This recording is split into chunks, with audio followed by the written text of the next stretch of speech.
자, 이제 그런 마음으로, 그런 자세로 우리 다 함께 살아계신 하나님 앞에 예배 올려드리시겠습니다. 다 같이 일어나셔서 만복의 구는 하나님 찬양 올려드리시겠습니다.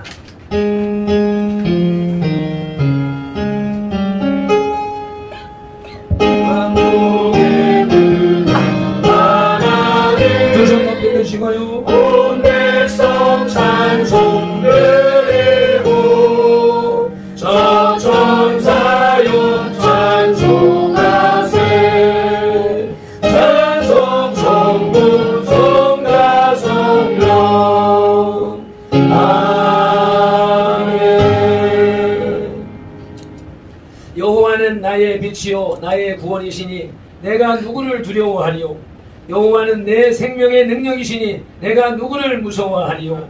악인들이 내 살을 먹으려고 내게로 왔으나 나의 대적들 나의 원수들이 그들은 실족하여 넘어졌도다. 아멘.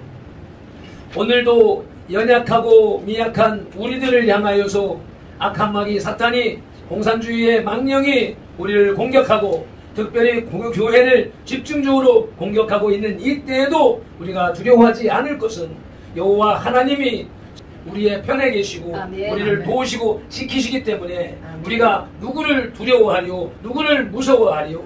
아버지 하나님 앞에 예배하는 이 예배를 주님 기쁨으로 받아 주시옵소서. 아멘. 세계 만방에 있는 세계 교회와 또 대한민국의 교회와 또 부산의 교회들과 우리 또 선돌교회의 이 예배를 주님이 기쁨으로 받아 주시옵소서. 아멘. 어둠의 세력이 우리의 예배를 방해하지 못하도록 천군 천사 불말 불병거로 엄위하여 주시옵시고 아멘.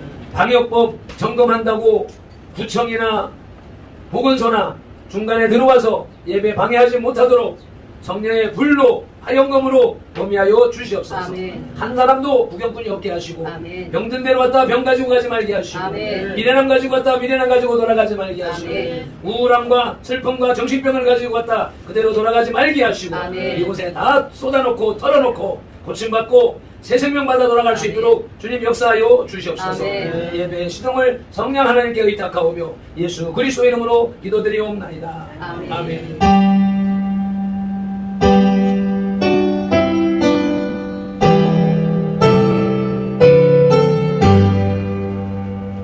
아멘. 그대로 526장 찬송 올려드리시겠습니다.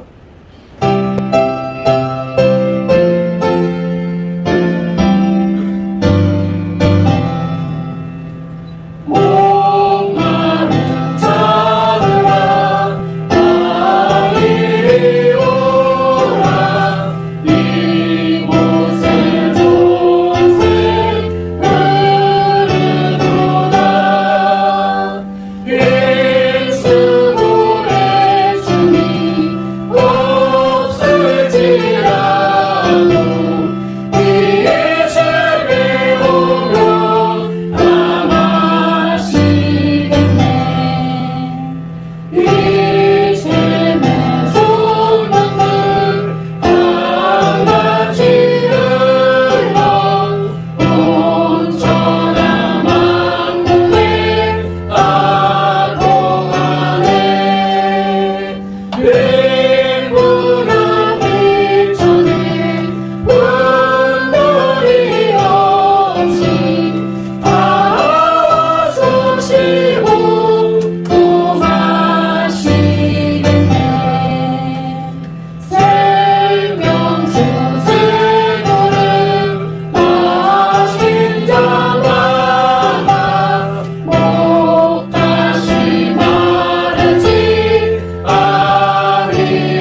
아멘. 자리에 앉으시고 권혜금 전도사님이 앞에서 대표로 기도할 때 저와 여러분들은 그 내용을 귀를 쫑긋이 세워서 들으면서 그 말이 맞습니다. 나도 그렇게 되길 원합니다. 라는 의미를 가지고 아멘 아멘 하면서 같이 기도 드리는 것입니다. 기도 드리겠습니다. 할렐루야. 살아계시고 역사하신 주님 너무나 감사드립니다. 저희들 시간도 주님께서 부르시고 택하셔서 아버지 이곳에서 앉아 예배 드릴 수 있도록 허락하신 주님 너무나 감사드립니다. 아버지 저희들이 세상에서 방황하며 다니다가 아버지 힘들고 지칠 때 우리가 찾을 분은 주님밖에 없습니다. 아버지 저희들이 그 주님을 바라보며 아버지 하루하루 살아왔습니다.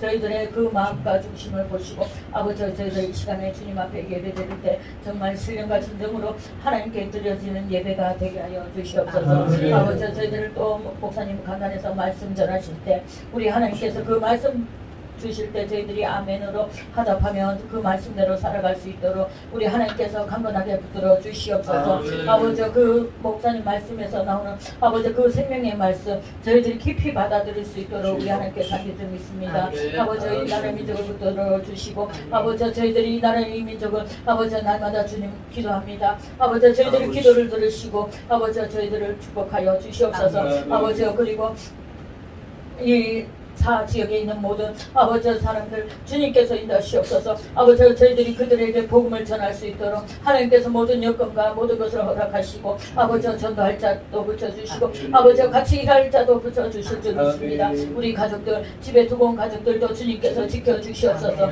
아버지 하나하나 그분들 한 사람 한 사람 주님 붙들어 주시고 아버지 같이 동참하며 주님께 예배 드리는 날이 하루속히 돌아오게 하여 주시옵소서. 아버지 이 시간 위에 모든 시간도 주님께서 함께 주시고 감사드리며 주 예수 그리스도 이름으로 기도드립니다. 아멘. 사도신경 신앙 고백 드리겠습니다. 전능하사 천지를 만드신 하나님 아버지를 내가 믿사오며 그 외아들 우리 주 예수 그리스도를 믿사오니 이는 성령으로 잉태하사 동정녀 마리아에게 나시고 본디오 빌라도에게 고난을 받으사 십자가에 못 박혀 죽으시고 장사한 지 사흘 만에 죽은 자 가운데서 다시 살아나시며 하늘에 오르사 전능하신 하나님 우편에 앉아 계시다가 떨려서 산자와 죽은 자를 심판하러 오시니라. 성령을 믿사오며 거룩한 공예와 성도가 서로 교통하는 것과 죄를 사하여 주시는 것과 몸이 다시 사는 것과 영원히 사는 것을 믿사옵나이다. 아멘.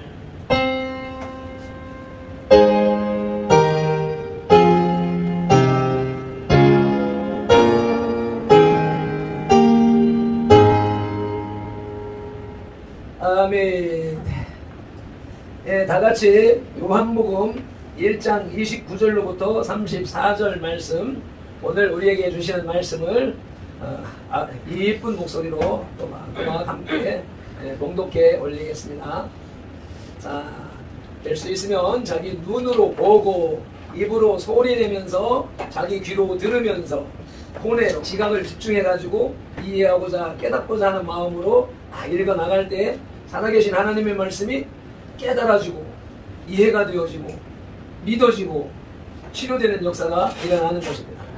하나님은 살아계신데 우리의 영이시기 때문에 우리의 눈에 보이지 않고 손에 잡히지 않습니다. 그런데 어떻게 존재하시는가? 말씀으로 존재하십니다. 성경책에 들어있는 글을 얘기하는 게 아닙니다. 종이와 글을 얘기하는 것이 아니고 글 속에 담겨있는 내용이 하나님이시라 이 말입니다.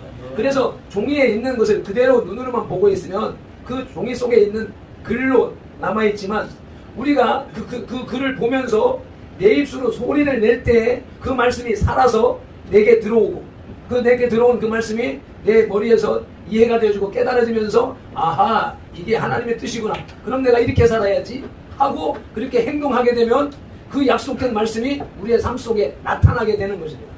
그래서 살아계신 말씀인 것입니다. 그래서 우리에서 성경을 저 이제 예배 시간에 성경을 자꾸 읽도록 제가 그렇게 진행을 하고 있습니다. 다 함께 한 목소리로 천천히 읽으시겠습니다. 이튿날 요한이 예수께서 자기에게 나오심을 보고 이르되 오라 세상 죄를 지고 가는 하나님의 어린 양이로다. 내가 전에 말하기를 내 뒤에 오는 사람이 있는데 나보다 앞선 것은 그가 나보다 먼저 계심이라 한 것이 이 사람을 가리킵니다. 나도 그를 알지 못하였으나 내가 와서 물로 세례를 베푸는 것을 그를 이스라엘에 나타내려 함이라 하니라. 요한이 또 증언하여 이르되 내가 보매 성령이 비둘기같이 하늘로부터 내려와서 그의 위에 머물렀더라. 나도 그를 알지 못하였으나 나를 보내어 물로 세례를 베풀라 하신 그이가 나에게 말씀하시되 성령이 내려서 누구 위에든지 머무는 것을 보거든 그가 곧 성령으로 세례를 베푸는 이인 줄 알라 하셨기에 내가 보고 그가 하나님의 아들임을 증언하였노라 하니라. 아멘. 이제 찬양단 찬양 올려드리시겠습니다.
모든 영광을 하나님께 박수로 영광 올려드리시겠습니다.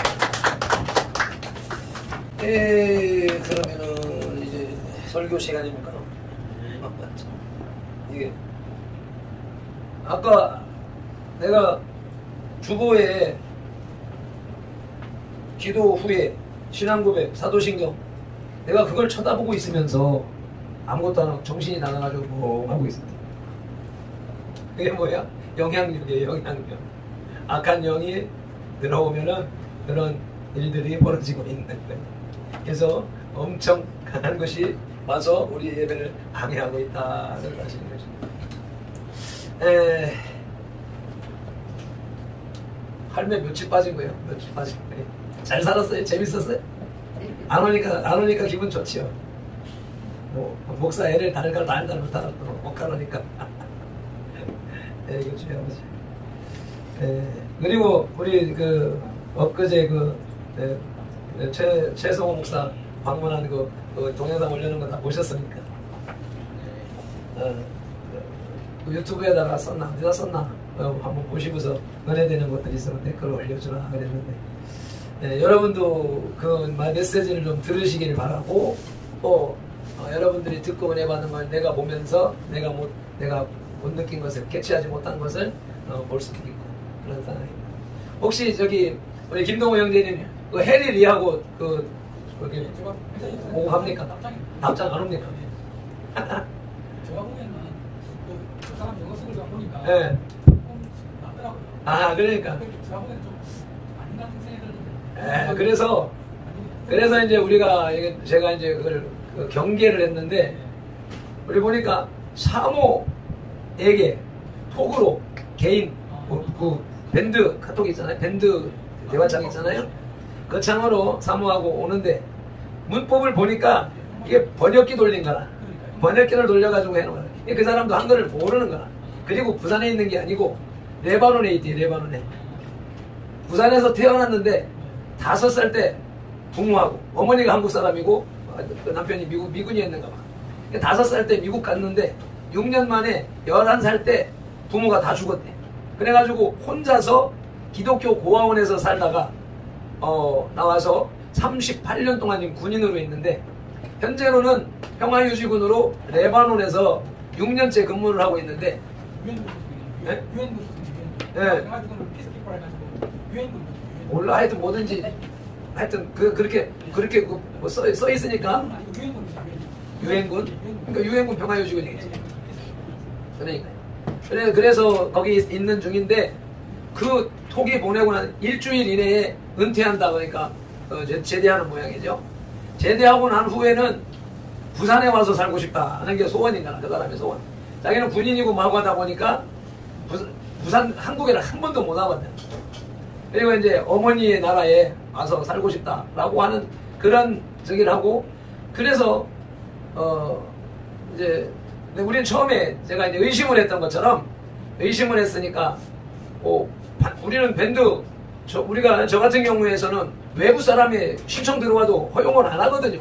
계속 그냥 날라갔는데 해리는 자꾸 핸드폰을 열면 보이고 그 다음날 또 지나서 또 보이고 자꾸 보여서 이 사람이 계속 신청을 하는 건가 이런 생각이 들어가지고 그 열정에 거절할 수가 없어가지고 내가 질문을 했어요.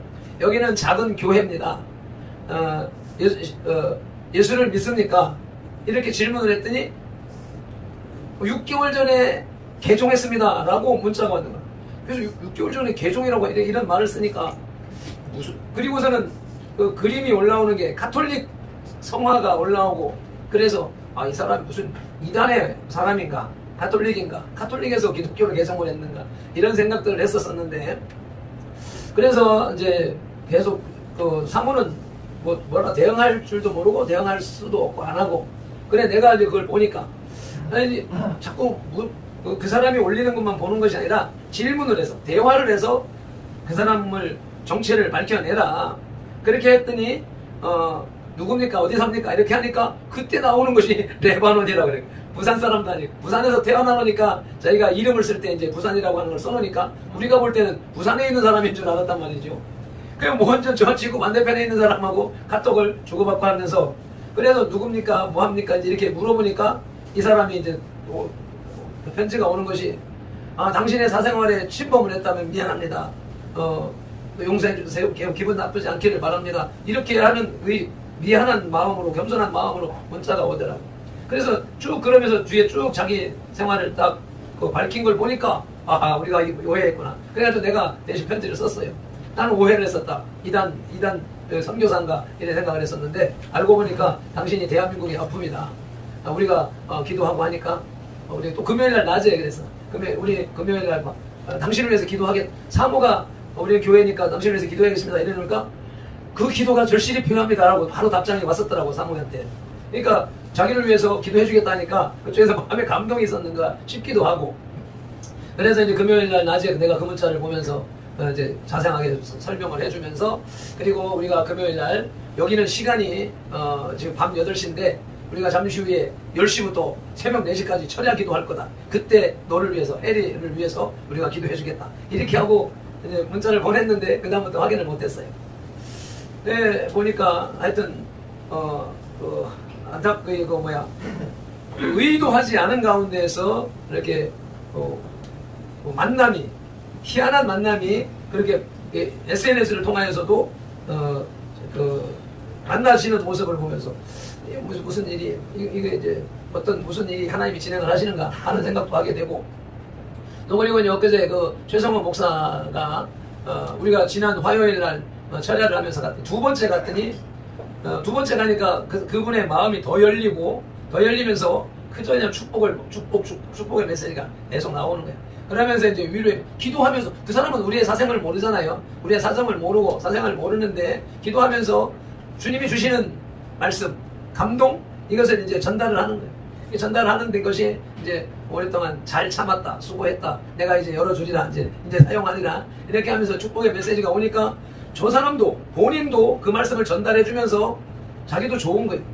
나 같은 사람이 그 모임에 들어간 것에 대해서 좋아서 막 그래서 하는 말이, 자기가 교회를 이제 자기들은 우리가 이 사하구에 있고 공단 지역에 있고 지하실에 있고 하니까 그들이 생각할 때는 우리 교회가 아주 이제 어렵고 힘든 그런 상황으로 인식을 했는 거예요. 누구든지 지하실이라 그러면 지하실 싫어하잖아요, 사람들. 일반인들도 지하실 싫어하는데 지하실에 있으니까 지하실에서 빨리 나와야 됩니다. 이제 올해 나올 겁니다. 금방 나올 겁니다. 이렇게 하면서 자기에게는 50평에서 80평짜리가 보인다면서, 그래. 그래서 우리는 100평 기도하고 있는데요. 그랬더니 그 소리 듣고 그럼 믿음대로 될지어다 하면서 선포를 하고, 그리고서는 한번 가겠습니다 하더니 바로 그 다음날 이제 시간을 내가지고 6명이 이제 이렇게 왔습니다. 와가지고 이제 이렇게 교제하면서 교통하면서 그래 갔는데, 가고 난 다음에 보니까 우리는 실질적으로 무엇을 내세울 게 없잖아요. 어디 지상으로 올라간다, 뭐 어디로 간다 해도 우리는 가진 게 없어. 가진 게 없으니까 우리는 할 수 없는 상황이니까 그 기도를 해도 큰 기대, 당장 어떻게 될 거라든가 이런 기대는 못하고 막연하잖아요. 조금은 언젠가 하여튼 뭐 올해 안에 뭐 이렇게 하면서 벌써 절반이 지나갔는데 뭐 이런 상황이니까 당장 눈앞에 오늘 내일 무슨 일이 벌어질 거라고 하는 믿음이 없단 말이에요. 그러면서 막연히 기도하고 있는데 그것에 대하여서 다른 사람의 입을 통하여서 그렇게 선포를 하면서 확증을 해줄 우리에게 내게 또 그래서 여러분들 같이 보라고 한 거지. 그래서 다른 사람의 입술을 통하여서 우리의 기도를 하나님이 받으셨고 들으시고 계시다는 것을 이제 증언한 것이고, 그리고 나서 오직 가고 난 다음에 기도를 하다 보니까 해리 네가 이렇게 만난 것도 혹시 그런 과정 중에 하나가 아닐까 하는 기대가 싹 올라오더라고. 그래가지고 아이고 이런 기대하면은 큰 기대하면 낙심하지 해가지고 찍어 누르고 있는데, 어쨌든지 우리가 여기다가 교회를 세울 때도 돈 들여서 한 것도 아니고 돈 한 푼 없이 그냥 들어와가지고 싹 해가지고 여기까지 지금까지 5년을 이렇게 지나온 것이고, 이제 우리가 기도하는 대로 지상으로 올라가 우리 이기선 성도님이나 우리 김만호 성도님이나 어르신들 계단 올라내리락 하는 거 이거 참 힘들으니까 제발 빨리 1층으로 들어갔으면 싶은데 또 새로운 이게 딱 들어와가지고 비닐 나간다 보니까 잘 됐다. 이제 1층이 우리 거다 그랬는데 바로 이게 들어오면 와버렸어. 네, 그런 상황이라서 이제 또 아이고 우리는 1층만 가까운 데 있는 걸 바라보면서 1층을 생각했었는데 1층이 저렇게 딱 하고 난다. 그러니까는 최성원 목사 만나가지고 꼭 신평에 거기 있어야 됩니까? 연산동이나 이쪽으로 나오면 안 됩니까? 나야 뭐 와글건처럼 빈들이 어디든지 가면 뭐 가지요. 그런데 이제 우리 가족들이 있으니까. 그래가지고 이제 이 사람이 이제 이 목사님하고 이분들이 이제 왔는데 와서 보니까 자기들이 생각했던 그런 냄새가 나고 막 그런 지하실이 아니라, 그런데다가 이제 김옥희 성도가 또 와서 저 뒤에 앉아가지고 있으니까 아이고 저 김옥희 성도를 위해서라도 여기를 떠나면 안 되겠네 하는 그런 얘기를 하면서, 그래서 좋은 마음으로 그런 마음으로 돌아갔습니다.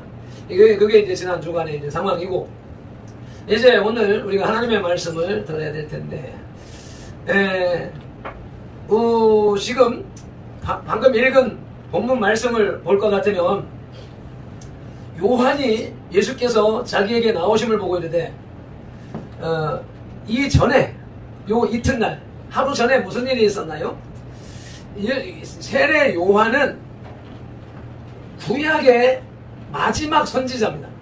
구약에는 선지자가 쭉 이어졌는데 구약은 마지막에 선지자로서 구약 성경에서 말하던 메시아가 이 땅에 올 것이다. 800년 전에 그 이사야의 예언으로 우리 이스라엘 민족을 구원할 구세주가 이 땅에 올 것이라는 예언이 있었는데, 이 세례 요한이 그 회개하라 천국에 갖고 왔느니라 라고 하는 말로, 나는 물로 세례를 베풀지만 내 뒤에 오시는 이는 불로 세례를 줄 것인데 나는 그분의 신발끈을 풀거나 매지도 못할 존재다. 그건 무슨 말이냐면, 그 당시에 귀족들의 귀족이 발을 딱 내밀으면 종이 신발을 신겨주고 풀러주고, 로마 영화 보면 그런 장면 나오잖아요. 그러니까 나는 그분의 신발끈 푸는 종만 또 못한 존재다 라고 하면서 선포를 할 때, 많은 유대인들이 요한은 선지자다. 왜요? 어떻게? 그 사람이 약대 털옷을 입었고 허리띠를 띠었고 그 식량은 메뚜기와 석청이었다 그럽니다. 그러니까는 그 차림새가 과거에 2880여 년 전에 엘리야가 예언을 했는데, 선지자를 그 당시에 아합 왕과 이세벨이 폭정을 베풀 때에, 그때에 하나님의 말씀을 전달하면서 내가 하늘에서 비가 내릴 것이라고 하는 말이 있기 전까지는 하늘이 닫혀서 우로가 내리지 않을 것이라고 그 말씀을 선포한 대로 3년 반 동안 비와 이슬이 내리지 않으니까 땅이 말라붙어서 기근이 엄청 많았던 그런 상황이었단 말이죠. 그런 예언을 하고, 그래서 그 850명 그 바알과 아세라를 섬기는 선지자들, 제사장들, 요즘 같으면 이제 목사들이라고 얘기를 하면 되겠죠. 목사들 850명하고 엘리야 혼자 붙어서 850대 1로 붙어서, 야, 너희들이 믿는 신이 진짜 하나님인지 내가 믿는 여호와가 진짜 하나님인지 다 나와라. 그렇게 해서 갈멜산 정상에서 시합이 붙었습니다. 어떤 시합을 붙였냐면, 제단을 쌓고 제단 위에 제물을 올려놓고, 그리고 신에게 기도를 해가지고 그 제물에 불이 붙어서 태우면 그 신이 진짜 살아있는 신이다 라고 하면서 아합 왕을 심판으로 하는 이 종교 전쟁이 벌어진 거란 말입니다. 바알과 아세라, 바알의 신 450명, 아세라 400명. 우리나라 종교로 같은 이렇게 불교 유교라고 그러면 되겠네. 그 지역의 토속 신앙이니까. 우리는 불교 유교 중과 도사들, 유교 스승들 850명이 한 팀이 되고, 이쪽에 제단 하나를 쌓아놓고 여기는 엘리야 한 사람이 그 경쟁자가 돼가지고, 조건은 하늘에서 불을 내려서 그 재물을 태우는 신이 진짜 신이다. 오케이 해가지고, 그럼 너희들이 먼저 해라. 그래서 850명이 자기 방법대로 막 기도를 하는 거야. 바알 아세라 하면서 막 기도를 하는데, 하늘에서 불이 내립니까? 안 내리지. 오전에부터 시작한 걸 이제 서너 시간 지나고 난 다음에, 야, 더 큰 소리로 불러봐라. 너네 신이 주무시는가 보다. 더 큰 소리를 해가지고 깨워라. 아니, 너네 신이 어디 마실 나갔는가 보다. 이렇게 조롱을 하면서 해가 질 때쯤 됐어요. 하루 종일 850명이 부르짖을 때에 이제 그 다음에 이제 쥐들 이제 떨어져 나가니까 이제 내가 하겠다. 그리고서는 이제 엘리야의 순서가 됐습니다. 그러니까 이제 그 또랑에 그 항아리에다가 물을 퍼다가 나무 제단 위에다 붓고, 그 주위로는 또랑을 파놔가지고 세사 어쩌고 하는데 12 항아리를 갖다 물을 붓는 거예요. 그게 제단이 다 젖어버리고 그 젖힌 물이 옆에 또랑에 가득 차버렸단 말이죠. 그런 상태에서 엘리야가 기도합니다. 하나님, 내가 하나님의 종인 것과 내가 하나님의 말씀대로 하는 것을 이자들에게 보여주옵소서. 그러니까 2마디 3마디 할 것도 없이 하늘에서 불이 확 내려와가지고 그 제단을 태워버리는데, 젖은 나무 그 재물 다 태워버리고 또랑에 고여있던 물까지도 다 말려버리셨단 말이에요. 그렇게 해가지고 종교 전쟁, 영적 전쟁에서 850명의 제사장을 한 사람의 기도로 이겨버리는, 엘리야는 그렇게 능력이 있는 강력한 능력을 발휘한 제사장, 그 당시에 선지자였었는데, 그 사람의 차림새가 약대 털옷을 입고 그것이 경건한 사람, 청렴한 사람의 모습, 화려한 옷을 입은 궁궐에 있는 그런 사람이 아니고 광야에서 허름하게 일반인들하고 똑같은 옷차림을 하고 거기에 일하기 위해서 벌렁벌렁 하면 안 되니까 종처럼 일꾼처럼 허리띠를 딱 동여매고, 우리 옛날에 어머니들 한복 입고 어디 일하면은 허리띠 딱 메고서 일을 했잖아요. 그런 차림으로 먹는 것이 석청과 메뚜기. 그 당시에 이제 그 지역에 이제 서민들이 일반적으로 먹는 단백질 공급원으로 먹는 메뚜기였고, 또 석청, 이게 뭐 돌에 벌들이 모아놓은 벌꿀, 그런 것을 이제 먹는. 그래서 일반적인 음식이라고 볼 수 있고 서민적인 음식이라고 볼 수 있고, 그러니까 뭐 그런 삶을, 아주 청렴 결백한 삶을 사는 엘리야 같은 모습으로 세례 요한이 나와서 회개하라 하니까 유대인들이 구약 성경을 외우고 살아가는 그들이 볼 때는 이 엘리야가 이 시대에 나타난 거란 말이죠. 그러니까 세례 요한에게 온 백성들이 다 나와서 물로 세례를 받는 거예요. 물로 세례를 받을 때에, 그때에 예수님이 세례 요한에게 와서 다가오는 거예요.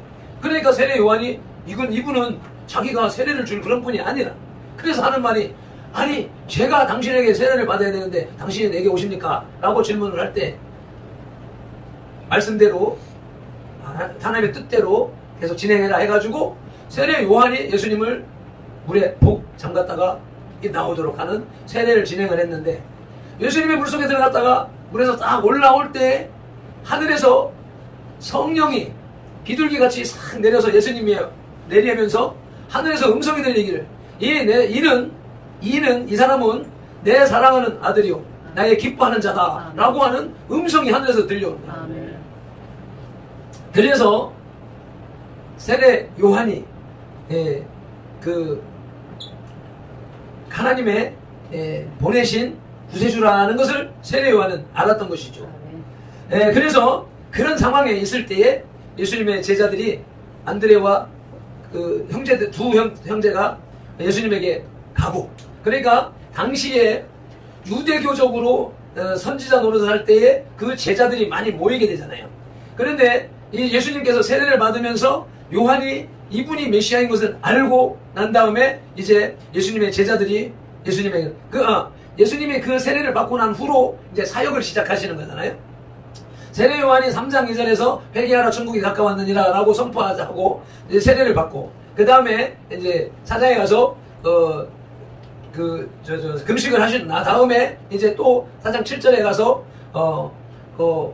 예수님도 회개하라 천국이 가까웠느니라 하는 말씀으로 사역을 시작을 하니까 이제 많은 무리들이 예수님에게로 다 몰려가는 거예요. 세례 요한을 따르던 제자들도 예수님에게로 가는 거예요. 그럴 때 이 말을 듣고 가는 것이죠. 그때 이제 많은 사람들이 가는 모습을 보고 그 이튿날 요한이 예수님이 자기에게 나오심을 보고 이르되, 보라 세상 죄를 지고 가는 하나님의 어린 양이로다. 내가 전에 말하기를 내 뒤에 오는 이가 있는데 나보다 앞선 것은 그가 나보다 먼저 계심이라 한 것이 이 사람을 가리킵니다. 그런데 예수님과 세례 요한은 이종사촌간입니다. 왜 이종사촌간인데 세례 요한이 예수님보다 6개월 먼저 태어났습니다. 6개월 먼저 태어났고 사역도 먼저 시작을 했고, 그런데 말하기를 이는 나보다 먼저 계십니다. 무엇을 얘기하는 거예요? 요한복음 1장 1절에 말씀하시는 것이죠. 태초에 말씀이 계시니라. 이 말씀이 하나님과 함께 계셨으니 이 말씀이 곧 하나님이시라. 그 말씀이 육신이 되어 우리 가운데 거하심에 우리가 그의 영광을 보니 하나님의 독생자의 영광이라. 선지를 창조하신 하나님이 이 땅에 몸을 입고 태어나신 분이란 말이죠. 그래서 이 세례 요한에 나보다 먼저 계시니라고 하는 것은 이분이 천지 창조를 하신 하나님이시라라고 하는 것을 고백하는 것입니다. 나도 그를 알지 못하였으나 내가 와서 물론 세례를 베푸는 것은 그가 이스라엘에 나타내려 함이라. 자기가 먼저 나와서 세례를 베푸는 것은 예수님이 이 땅에 오신 것을 이분이 구세주다라고 하는 것을 나타내기 위해서 온 것이고 그 사역을 진행한 것이란 말입니다. 그러면서 요한이 증언하여 이르되 내가 보매 성령이 비둘기같이 하늘로부터 내려와서 그의 위에 머물렀더라. 자기가 세례를 베풀 때에 보았던 환상, 환음, 영음 이런 것을 이것을 아무나 들을 수가 있었을까요? 하나님의 음성을, 또 성령이 비둘기의 형태로 내리는 모습을. 지금 우리 시대에도 마찬가지입니다. 하나님의 음성을 듣는 사람이 있고 하나님의 계시를 눈으로 보는 사람이 있습니다. 다 그런 것이 아니라 어떤 사람들에게요, 선지자의 영, 사도의 영, 하나님께서 필요로 하는 자, 쓰시고자 하는 자들에게는 하나님이 특별하게 이렇게 열어서 보여주신단 말이죠. 그러니까 세례 요한이 자기가 보고 들은 것을 증언하는 것이죠. 그것이 선지자의 사명이고 사도의 사명이고 이 시대의 목회자들의 사명인 것이, 주의 종들의 사명인 것입니다. 그리고 계속해서 말하기를 내가 그를 알지 못하였으나, 뭐 자기들 누가 구세주인지 자기가 알 수가 있겠습니까? 그런데 나를 보내어 물로 세례를 베풀라 하신 그이가, 하나님이 그에게 계시해서 시작을 했으니까, 나에게 말씀하시되 성령이 내려서 누구에게든지 위에 머무는 것을 보거든 그가 곧 성령으로 세례를 베푸는 줄 알라. 하나님께서 말씀하신 대로 보니까, 사역하면서 보니까 이분이 하나님께서 내게 말씀하신 그대로 이분에게 성령이 임하고 하나님의 음성이 들렸으니까 이분이 메시아다라고 증언합니다. 내가 보고 그가 하나님의 아들이심을 증언하였노라 라고 하는 것입니다. 이와 같이 세례 요한은 예수님의 길을 예비하는 사람, 길을 닦는 사람이었단 말이죠. 이와 같이 우리는 이 성경 속에 이와 같은 역사를 이룬 이들이 지금 오늘 방금 말씀드리기를 세례 요한에 대하여서 광야에 외치는 자의 소리, 길을 닦는 사람의 소리, 그리고 무엇을 전해요? 메시아, 구원, 천국을 전하는 그런 일을 감당하는 사람이 있었는데, 지금 2000년 전에 세례 요한과 2800여 년 전에 엘리야의 이야기를 들으셨습니다. 그리고 이와 같은 일이 우리나라에서도, 이 한반도에서도 있었는데, 한 100년 전에 조선의 이승만이라고 하는 사람입니다. 그가 우리가 80여 년 전에 조선 땅에도 흑암이 깊었습니다. 이것은 흑암, 어두움은 무엇으로 인한 것일까요? 나라가 어두워졌다, 세상이 어두워졌다, 고달퍼졌다, 망해간다 라고 하는 이유는, 원인은 죄에 있는 것입니다. 엘리야 시대에 이와 같은 종교 전쟁이 벌어질 만큼 이스라엘은 하나님만 섬기는 민족이었습니다. 그런데 아합 왕의 왕비가 이세벨인데, 이스라엘은 자기 민족과만 결혼을 해야 되는데 이방인 여인을 왕비로 들이면서, 이방인 이 왕비가 아세라 신을 가지고 들어와서 왕비가 이 우상을 섬기니까 그 우상이 번져나가서 이스라엘 온 나라가, 북이스라엘 온 나라가 우상을 섬기는 나라가 되어버렸단 말입니다. 하나님을 섬기던 민족이 하나님을 배반하고 우상을 섬기는 것, 그것이 우리 지난 주간에 말씀을 나누었던 것처럼 그게 하나님이 가장 싫어하는 죄죠. 10계명의 다섯 번째 계명이면서, 아니 첫 번째, 두 번째, 세 번째, 네 번째 계명이 하나님 외에 다른 신을 두지 말아라, 우상을 섬기지 말아라 하는 것인데, 그것은 무엇인가? 하나님은 우리 인생을 창조하시기를 무엇으로요? 자기의 사랑의 대상으로 창조하셨습니다. 그러니까 인간은 하나님만 바라보고 하나님만 섬겨야 되는 것입니다. 그것을 호세아서나 에스겔이나 예레미야서에서는 뭐라고 얘기를 하냐면 부부관계로 표현합니다. 부부관계. 하나님은 남편이고 우리 믿는 성도들은 아내입니다.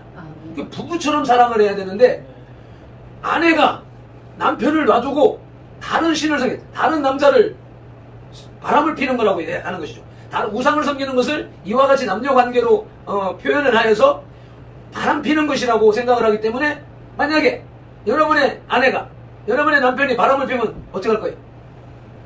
우리 할매 뭐라 그래? 그냥 어떻게? 쓰려 죽여버리지. 안 그래요? 그런 사람 어지간한 당근 그래요. 어떤 사람도 바로 그냥 칼 들고 가지, 이렇게 얘기한단 말이에요.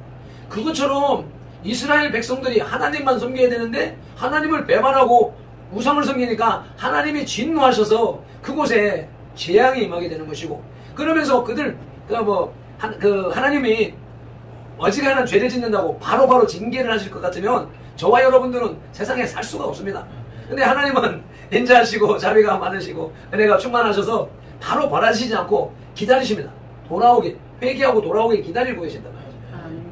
그런데 그 기다림을 이들은 깨닫지를 못하고 점점 멀쳐서 아까 말씀하신 대로 850대 1의 종교전쟁이 벌어질 만큼 그곳이, 그 땅이 하나님이 등을 돌려버리십니다. 그러니까 쥐들 멋대로 하나님이 등을 돌려버리시고 벌을 내리지 않으니까 쥐들 세상인 줄 알고 쥐들 멋대로 하는 것이란 말이죠.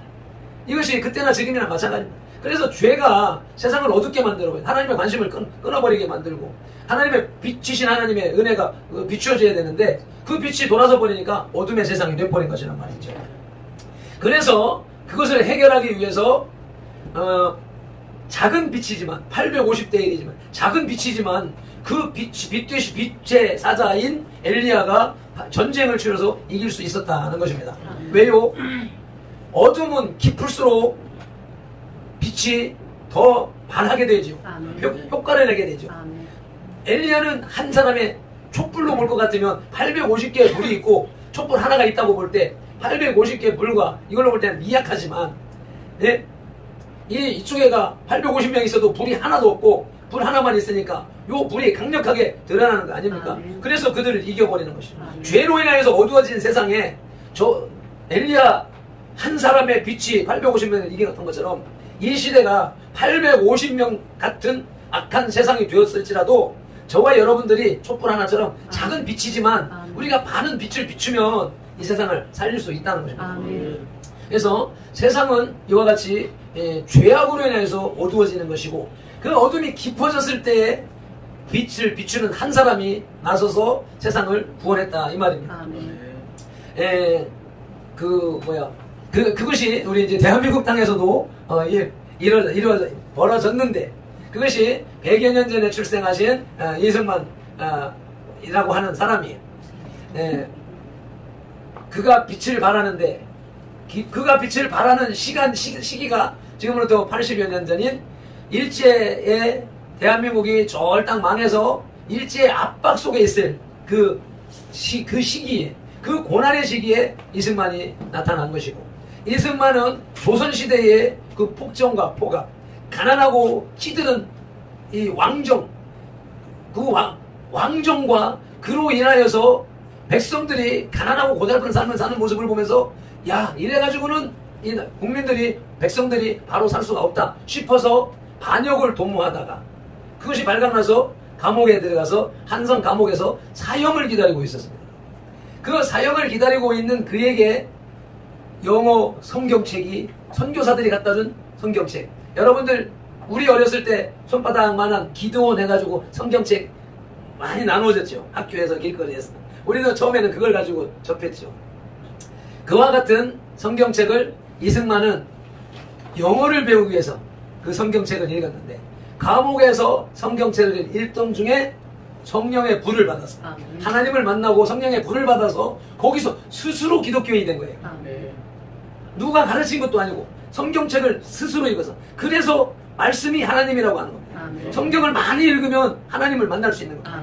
그래서 그가 감옥에서 하나님을 만나고 하나님의 뜻을 알고, 그리고서는 이 세상으로 끝나는 것이 아니라 사후세계가 있구나, 천국과 지옥이 있구나, 우리가 여기서 살아가는 것으로 끝나는 게 아니구나 하는 것을 발견하고 이웃들에게 복음을 전하고, 그 당시에 돌림병이 들어서 감옥에 있던 전부 사람들이 막 죽어나가는데도 그 병에 걸려가지고 죽어가는 사람들을 품에 안고 간호를 하는, 그렇게 하면서 예수님의 사랑을 증거하며 그렇게 살아남았던 그에게 선교사들이 그의 신앙, 그것을 보고 선교사들이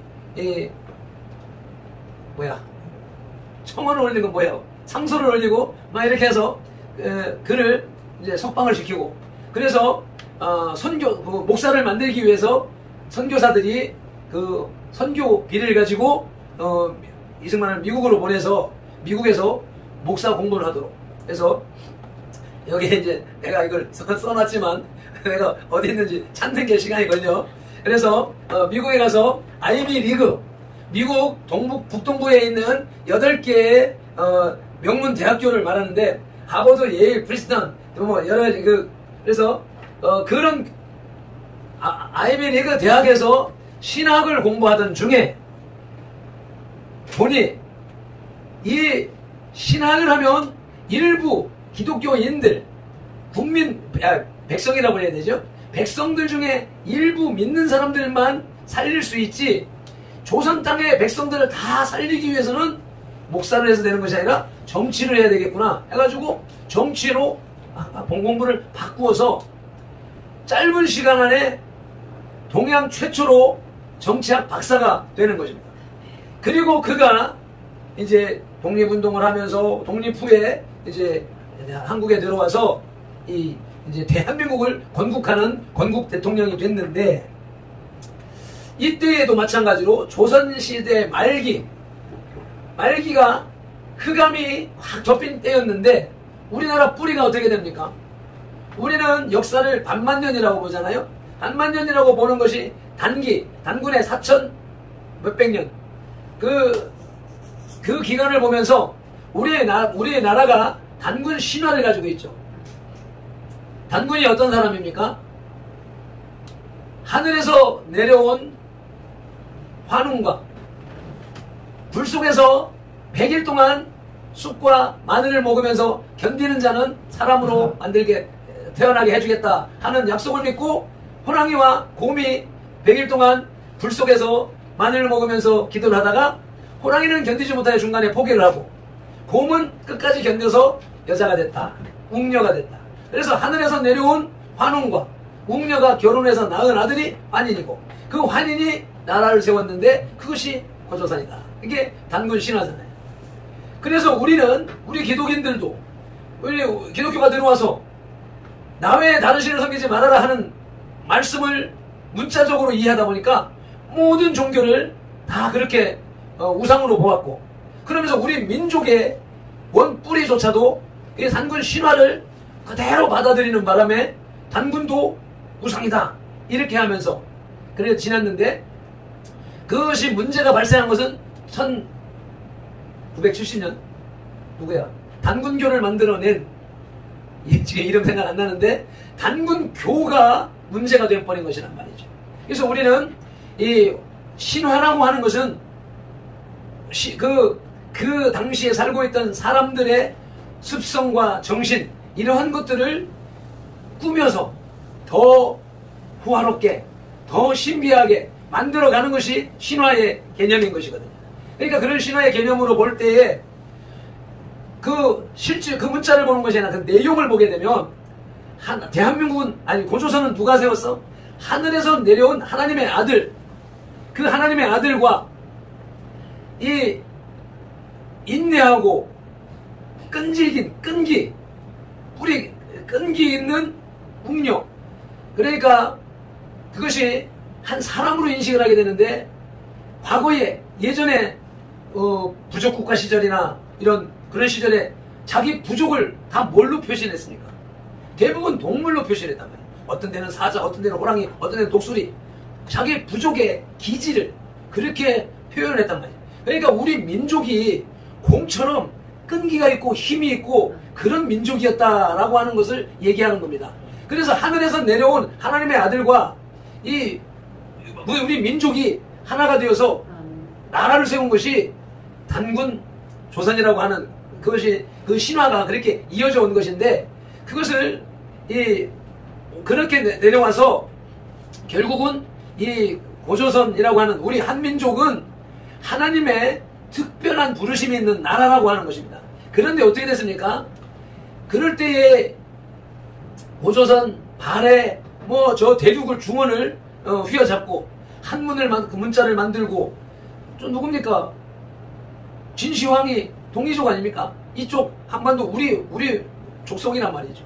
그러니까 누구야, 장보고도 그렇고 중국의 역사를 이루었던 그 지도자들은 대부분 우리 민족입니다. 중국 민족이 아니란 말이에요. 그러니까 그런 상황 속에서 그 중원을 주름잡던 이 민족이 1700년 소설이망 2년인가 될 때에 불교와 유교가 중국을 통하여서 한국에 이 땅에 들어오게 되고, 그때부터 하나님이 미워하는 우상을 섬기는 나라가 되어졌기 때문에 점점 쇠락해져 가서 결국은 조선 말기에 왔을 때, 그때 정광 목사님 계속 말씀하시는 것처럼 언더우드 아펜젤러가 이 땅을 선교하기로 왔는데 보니까 이 땅은 사람 살 나라가 아니라는 거죠. 네? 병들고 가난하고, 그래서 고쳐주려고 치료해주려고 살려주려고 다가가면 서양 귀신이 온다고 돌 던지고 도망가는, 이렇게 미개한 민족이었었단 말입니다. 그러니까 하나님을 섬기던 민족이 하나님을 떠나니까 어려워지고 온갖 4년 내지 5년에 한 번씩 전쟁이 일어나. 그래서 우리 민족이 얘기하지 않습니까? 우리는 5천년 동안에, 반만년 동안에 외국을 침략한 적은 없다. 침략만 당했다. 침략만 당한 순수한 민족이다. 근데 침략을 당하는 이유가 뭔지를 모르고 살았던 것이죠. 그래서 그것이 하나님을 떠난 고통, 어둠이 깊어져서 최종적으로 갔을 때는 고종 황제 시절에는 국고가 비어서 뭘 군인들에게 임금도 줄 수가 없고 아무것도 할 수 없는, 그래서 사대부 부자들에게 빌려야 되니까 권력이 완전히 무너져버려요. 그런 상황에서 일본인들에게 농락당하는 그런 아픔을 겪을 때에, 그때의 빛을 발하는 이 시대의 엘리야가 하나 나타났으니 그가 이승만이라고 하는 것입니다. 그래서 이승만에 의하여서 자유민주주의, 자유시장경제체제, 한미동맹, 기독교입국론, 이제 기독교입국론, 이제 세상 사람들은 거부하니까 종교자유국가, 이렇게 해서 4대 민주주의 기둥 위에 자유민주주의 대한민국이 세워졌는데, 그것이 언제입니까? 70년 전에 6.25 전쟁이 끝나고, 6.25 전쟁 전이지. 6.25 전이 8.15 해방을 맞고, 8.15 해방을 맞으니까 이제 이 완전히 초토화됐던 이 민족에게 박헌영이라고 하는 공산주의자가, 이승만이나 김구나 이런 사람들은 다 해외에서 독립운동을 했고, 이 땅에 있던 박헌영이 나서서 공산주의 국가를 먼저 세워버리고, 그 당시에 고종 황제의 노예로 살았던 조선의 백성들은 자유라는 걸 모르는 거예요. 주권이라는 걸 모르는 거예요. 그러니까 어떻게 할 줄을 모르는 때에 먼저 앞서서 박헌영이 공산주의를 얘기하니까, 야, 너희들 종살이 했잖아. 너희들 저 지주에 노예가 돼서 살았잖아. 이제 저것들을 다 뺏어서 너희들이 주인이 되는 거야. 그러니까 온 나라 70% 80%가 공산주의를 좋아했다고 하는 건 아닙니까? 그런 가운데에서 우리 이승만 박사가, 동양 최초의 정치학 박사가 아이비리그에서 배웠던, 그리고 미국의 헌법과 그것을 가지고 헌법을 만들어서 자유민주주의 대한민국을 건국하는 역사가 일어났던 것이고, 그로 인하여서 저 북한, 김일성 공산주의를 선택한 북한은 70년이 지나서 지금 세계에서 가장 가난한 나라, 가장 악독한 나라, 김일성 태양신을 섬기는 하나님의 저주를 받을 나라. 근데 남한 반쪽은 미군의 지원을 받고 자유민주주의 시장경제제대로 자기가 주인이 돼서 마음껏 하고 싶은 대로 하고, 거기에다가 기독교 입국론으로 교회가, 세계 최대의 교회가 몇 년 전까지만 해도 10대 교회 중에 7개가 대한민국에 있었다면, 세계 최대 교회, 여의도 순복음교회, 광림교회, 이런 교회들이 10대 교회 중에 7개가 대한민국에 있을 정도로 기독교 국가로 세워졌을 때에 하나님이 복을 주셨고, 그 복을 주신 결과가 최고조가 88년 올림픽을 통하여서 점을 찍었는데, 대한민국에서 올림픽을 할 때만 해도 대한민국이 어디 붙어 있어? 하는 것이 세계적인 추세였단 말이죠. 대한민국 올림픽을 성공하면서, 그러면서 풍요의 최고봉에 올라앉아서, 그러면서부터 이단들이 또 기승을 부리면서, 그러면서 점점 또 하나님을 떠나는, 등 따시고 배부르니까 하나님을 잊어버리는 상황 속에 들어가게 되고, 지난 30년 80년대에 민주화를 이루었다. 김영삼 문민정부를 출범시키고 난 후에, 야, 대한민국 이제 독재, 군부 정권을 해체하고 이제 민간인이 대통령이 되는 민주주의를 완성했다라고 하면서 우파 국민들은 산업 현장에 들어가서, 삶의 현장에 들어가서 대한민국을 경제 부국으로, 세계 7위 경제 7위에서 이제 10위, 명실공히 경제 10위 국가로 만들어 놨는데, 그것은 수치일 뿐입니다. 통계이고 수치일 뿐이죠. 세계에서 가장 잘 사는 나라입니다. 미국도 우리처럼 이렇게 풍요롭게 살지 못합니다. 나는 미국은 안 가봤지만 미국 교포들 내 말을 많이 들었고, 일본은 갔습니다. 동남아시아는 내가 다 돌았습니다. 많이 돌았습니다. 근데 일본 30여 년 전에 갔을 때 롯데월드가 일본에 있는 3층인가 7층인가 빌딩 하나 팔아가지고 대한민국에 와서 롯데월드, 서울의 롯데월드를 지었다라고 하는, 그렇게 부자 나라 일본에 제가 30년 전에 갔을 때 우리가 여기서 1,000원 라면 한 그릇 먹는 거나 일본에서 1,000엔 가지고 라면 한 그릇 먹는 거나 똑같았습니다. 돈의 가치만 그들이 많았을 뿐이죠. 돈 많이 가지고 있는 부자일 뿐이죠. 삶은 우리보다 비참한 것이 일본 사람들이었습니다. 우리는 30여 평의 아파트를 살고 있을 때 그들은 7평, 8평짜리 아파트에 살았습니다. 그렇기 때문에 우리가 아파트 30평에 산다 그러면 일본 사람들은 입이 쩍 벌어져 놀래서 빠지는 거예요. 그렇게 큰 집에 사네요. 그래서 하는 말이 뭡니까? 일본 사람들 집은 토끼장이라고 해요. 들어가 보니까 요거만한 1층 방 한 칸이 거실이요. 옆으로 계단 올라가니 2층, 3층 지나 2층에 방 한 칸, 2칸 있고, 그런 것이 일본의 삶의 모습이었던 것을 볼 때에 우리나라는 얼마나 잘 사는 나라입니다. 질적으로. 그 당시에 TV 프로, 연예 프로그램에서 김연자가 나왔는데, 김연자가 이제 일본에 가서 인기를 얻은 가수잖아요. 그래서 나와서 이제 요즘에 많은 먹방 프로그램이라, 그 당시에 보니까 일본에 누군가는 어느 식당에 가가지고 그 맛있는 집을 가고 뭐 이렇게 하는데, 일본 사람들이 뭐 스시집, 무슨 집 해가지고 방송을 하는데, 김연자가 한국에 어디 동해안에 어디에 어느 횟집 해가지고 방송을 하는데, 일본 애들은 조그만한 접시에 꼬지 하나, 일본의 횟집을 저기 초밥집 라운드 초밥집 가보세요. 초밥 2덩어리 나누고 100엔, 200엔, 300엔, 400엔 이렇게 하는데, 그거 서너 접시 먹고 가요. 우리는 거기 앉으면 10접시, 20접시를 먹어요. 우리는 막 써놓고. 그러니까 그들은 물질이 없기 때문에, 가난하기 때문에 많이 못 먹는 거라. 적게 먹고. 또 그러니까 그럴 수밖에 없는 것이고. 그런 상황 속에서 그 김연자가 동해안의 어느 횟집을 취재했는데, 횟집에 딱 들어가니 상에, 커다란 상에 회 접시가 커다란 게 가지고 한 접시 있는 데다가 수십 가지의 반찬이 쫙 놓여있는 걸 방송에 화면이 딱 나오니까 그걸 쳐다보는 일본인들이 우와 하면서 막 그 소리가 막 놀라서 자빠지는 거예요. 그럴 만큼 삶의 질이 일본보다 풍성한 나라가 우리나라였었다는 것을 나는 실제로 체험을 했단 말이죠. 그래서 대한민국이 천국다움으로 한국이다 할 만큼 그만큼 잘 사는 나라가 됐습니다. 뭐 어떻게 해서요? 자유민주주의, 자유시장 경제체제, 한미동맹, 기독교 입국. 제일 뒤에 가서 얘기를 하고 있지만 이것은, 이 앞에 것들은 다 기독교 정신에서 나온 것들입니다. 그렇기 때문에 하나님을 잘 섬겼더니 세계 최고 부자의 나라를 만들어줬는데, 그거를 지난 30년 동안에 주사파 빨갱이들이 진지전을 구축했어. 학교에서, 노동계에서, 사회단체, 봉사단체에서 또아리를 들고 그들이 세력을 키워오면서 야금 아이들을 30년 동안 주사파 공부를 가르치고, 민노총 애들이 대학 그 공장 안에 공산국가를 만들어 놓고. 그러니까 제가 교회 개척하기 5년 전, 6년 전에 1년 동안 대구조선에 다니면서 노동을 했는데, 그때 가서 하나님 왜 나를 여길 보냈어요? 내가 목사가 돼가지고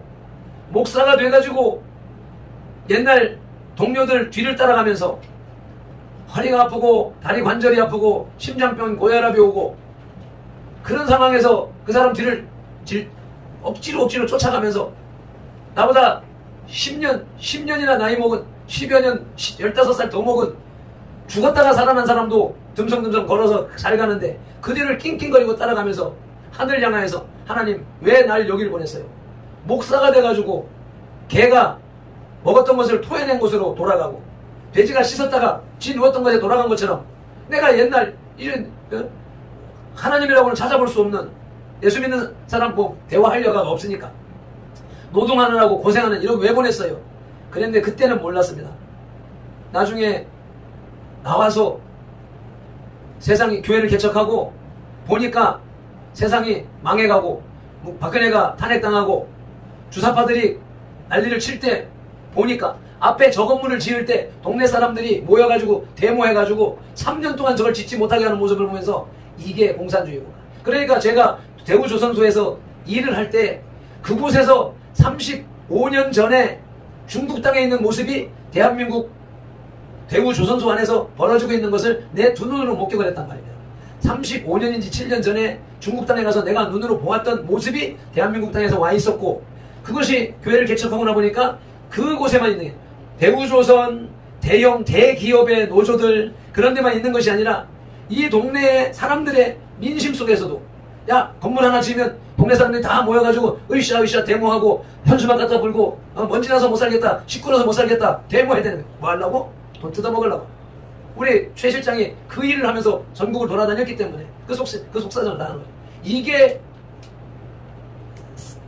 인민의 힘, 인민민주주의라고 하는 거예요. 여러 사람이 모여가지고 으쌰으쌰 해가지고 법을 지배해버린다. 지금 대한민국이 그렇게 돼서 요번에 코로나 앞서서 민노총 서울 집회하면서 8,000명, 10,000명이 모였는데 조사합니까? 안 하잖아요. 이제 완전히 공산주의자들이, 주사파들이 대한민국을 장악하고 있기 때문에 우파는 법을 지키면서 하는 것도 못하게 하고 좌파는 법을 어기면서 난리치는 것도 조사도 못하고 그들에게 빌빌 끌려다니는 모습. 그러면서 서울에 지금 4단계를 발의를 했답니다. 4단계는 비대면 예배밖에 허용이 안 되는 거예요. 이게 지금 의감이 깊어질 대로 깊어진 이때에 또다시 빛을 발하는 한 사람이 있으니 그 사람이 누굽니까? 정광훈 목사입니다.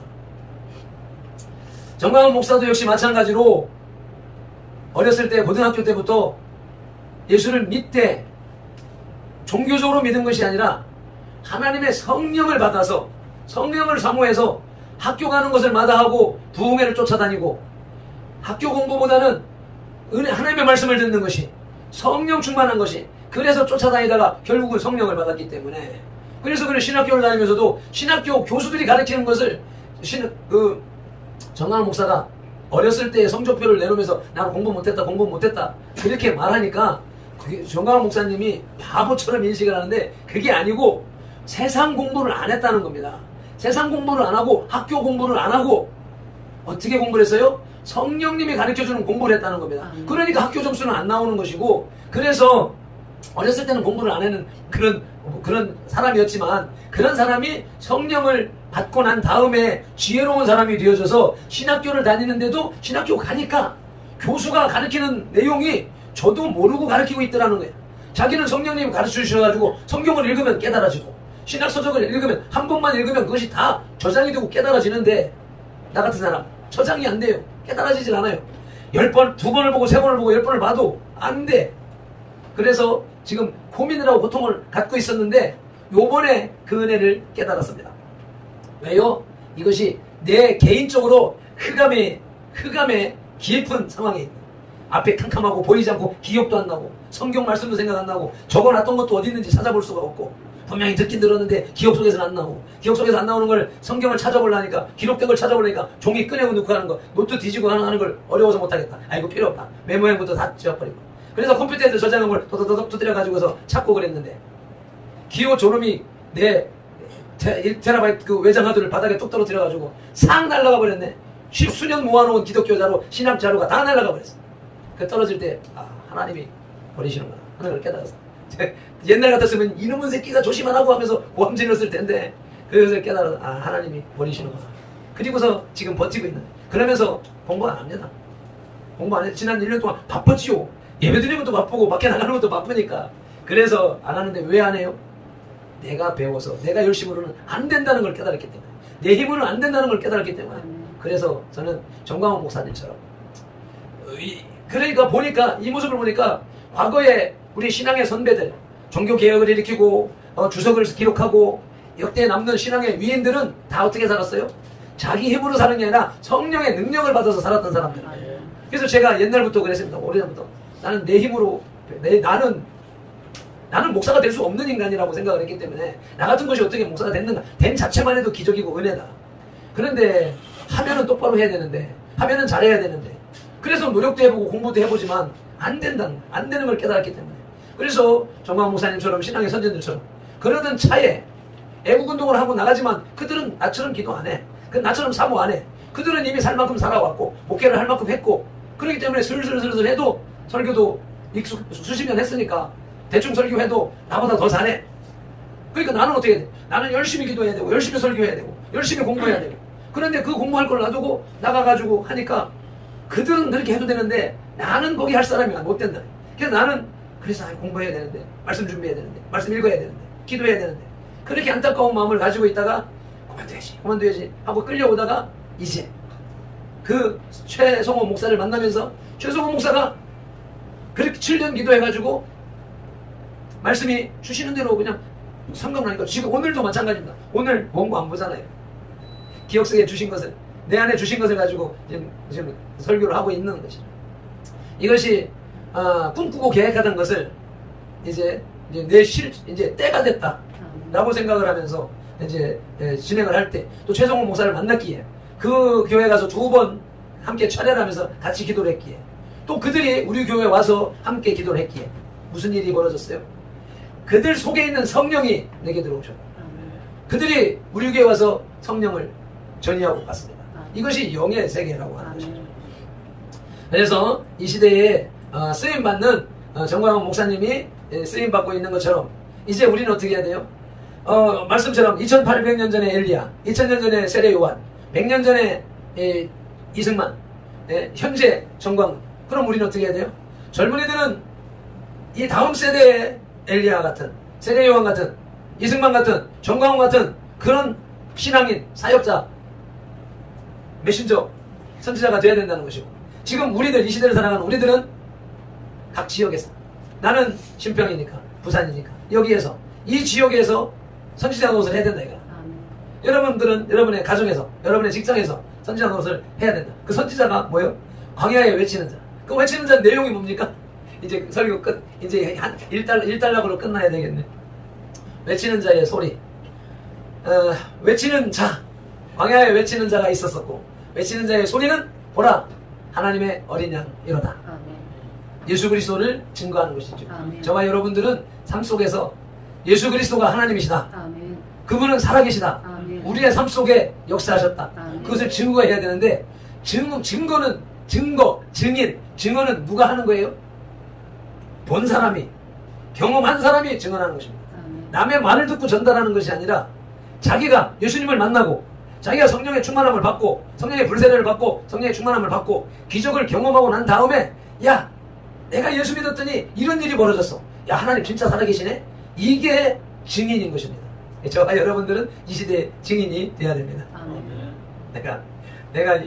내가 생각으로는 20분 하고 찬성하고 10분 하고 찬성하고 그렇게 해가지고 딱 1시간 안에 끝내야지 생각했는데 안 돼.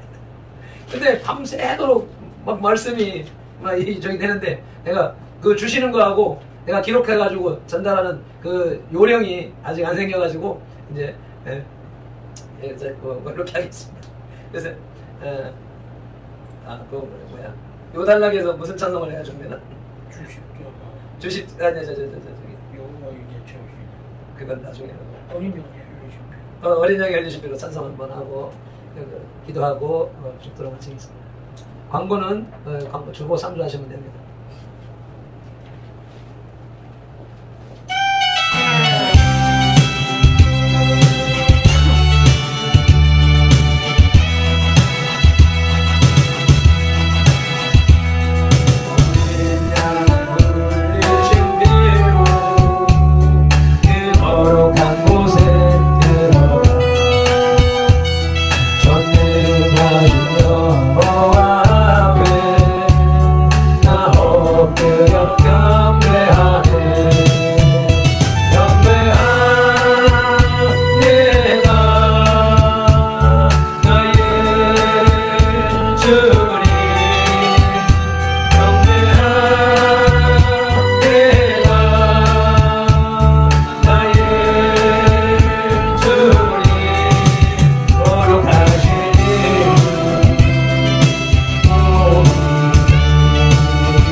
말씀 붙잡고 찬송 한 번 울릴 동안 짧게 굵게 기도하시겠습니다. 주의 삼창하며 기도합니다. 주여 주여 주여 할렐루야. 아버지 하나님 감사 찬양 영광 존귀 높임을 앉으셨소서. 우리를 이 자리에 불러주시고 앉혀주시고 예배케 하신 주님을 찬양하며 경배합니다. 아버지, 이 백성들이 찬양 올려드릴 때 찬양으로 영광 받으실 줄로 믿습니다. 목소리 있는 기도로 받아주시고 정성으로 기도하고 대표로 기도할 때 아멘 할 때 우리 하나님께서 그 기도도 들으시고 흠양하실 줄로 믿습니다. 그날 때 하나님의 말씀을 우리에게 들려주셨으니 아버지, 2000년 전에 세례 요한이 예수 그리스도의 길을 예배하며 그를 증거하기 위해 먼저 와서 그 길을 닦았습니다. 그 길을 예배했습니다. 아버지 하나님, 2880여 년 전에 아버지 하나님 엘리야가 아버지 그 어둠의 세계, 어둠의 세력, 아버지 아합과 이세벨이 아버지 바알과 아세라로 충만하게 만드는 그때에 종교전쟁을 일으켜서 아버지 싹 쓸어버렸습니다. 아버지, 예수 그리스도께서 로마의 압제 속에 있는 그들을 구원하셨습니다. 이제 그 아버지 하나님 예수만 방송을 통하여서 공산주의를 배격하고 승리했음에 또다시 공산주의가 아버지 발기를 주고 있는 이 시대에 정말 목사를 이 시대의 엘리야로 세례 요한으로 또 세우셨사오니 예수만의 후계자로 세우셨사오니 주여 역사하여 주옵소서. 대한민국을 지켜주시옵소서. 국민혁명당을 지켜주십시고 정광 목사님을 지켜주십시고 아버지 자유민주주의를 지켜주시옵시고 한국교회를 지켜주시옵소서. 우리 선돌교회를 지켜주시옵소서. 오늘 예배한 이 예배자들을 지켜주시옵소서. 너희는 이스라엘 말씀 듣는 중에 아버지 하나님 말씀 역사하셨사오니 주여 우울증이 떠나가고 아버지 정신병이 떠나가고 귀신이 떠나가고 아버지 병마가 떠나가고 우리 질병이 떠나가고 막힌 문제가 떠나간 줄로 믿습니다. 아버지 성령의 충만함으로 상쾌한 신으로 임하여 주셔서 자신감이 있고 아버지 보람이 있고 담대하여서 아버지 어느 곳에 가든지 두려워 떨지 말게 하시고 아버지 담대하게 복음을 증거할 수 있는 세례 요한처럼 엘리야처럼 이승만처럼 정광훈 목사님처럼 아버지 우리도 나가서 마음껏 예수 그리스도를 증거하는 증인들이 다 되게 하여 주시옵소서. 감사하며 축복하며 예수님의 이름으로 기도드리옵나이다. 아멘. 예, 이제 찬송 한 곡하고 축도로 마치겠습니다. 마지막 찬송.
기도하시겠습니다.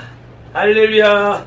오늘도 초복 더운 날씨에 이렇게 주님의 전전에 모여서 아버지요 평안 시원한 에어컨 아래에서 주님 주시는 평안 가운데 주님을 찬양하며 경배하며 예배할 수 있게 하신 주님을 찬양하며 경배하며 감사 영광 올려드립니다. 아멘. 오늘도 주신 말씀을 통하여서 세례 요한이 예수님을 증언했던 것처럼 아버지 그 세례 요한은 엘리야의 영성으로 아버지 그 사역을 감당했던 것처럼 또 우리나라의 이승만 대통령을 세워주셔서 대한민국을 복음 국가 기독교 국가로 세워주신 은혜에 감사를 드립니다. 그 은혜 가운데서 세계 최고의 아름다운 나라 부강한 나라로 만들어주셨는데 우리가 그 은혜를 망각하고 아버지 육신의 정욕을 쫓아 돌아가며 또한 아버지 하나님이 미워하는 우상을 섬김으로 인하여서 또다시 어둠의 시기가 되었습니다. 그 어둠이 깊어지고 깊어져서 아버지 지난 4년 동안 흑암 속에 가라앉아 버렸습니다. 자유민주주의 대한민국을 지켜주시옵소서. 한국교회를 지켜주시옵소서. 선들교회를 지켜주시고 우리 성도들을 지켜주시옵소서. 위하여서 우리들이 예수 그리스도를 증거하는 이 코로나를 이길 수 있고 이 전국을 이길 수 있는 길은 우리가 힘써서 무슨 일을 하는 것보다 주님 앞에 나와 기도함으로 주님께서 싸워주시기를 주실 수 있도록 하는 것이 우리들의 본분이라고 하는 것을 우리들의 전쟁 승리의 비결이라고 하는 것을 아버지 믿는 자들에게 전달하고 또 믿지 못하는 자들 믿지 않는 자들에게 그리스도를 전하여서 구원 천국으로 이끌어가는 우리 선도들 모든 지체들이 다 될 수 있도록 은혜를 베풀어 주시옵소서. 감사하며 축복하며 예수님의 이름으로 기도드리옵나이다. 아멘. 이제는 우리 주 예수 그리스도의 크신 은혜와 아버지 하나님의 극진하신 사랑과 성령님의 감화감동하시며 치유하시고 회복하시고 복주시고 교통하시며 세례 요한처럼 엘리야처럼 정광훈 목사님처럼 이승만 대통령처럼 복음을 증거하는 증인이 되겠노라고 작정하고 다짐하는 이 예배자들과 선들교회 공동체와 모든 지체들 그 가정과 직장 손댄 일들과 계획들 위해 이제로부터 영원토록 함께 계실지어다. 아멘.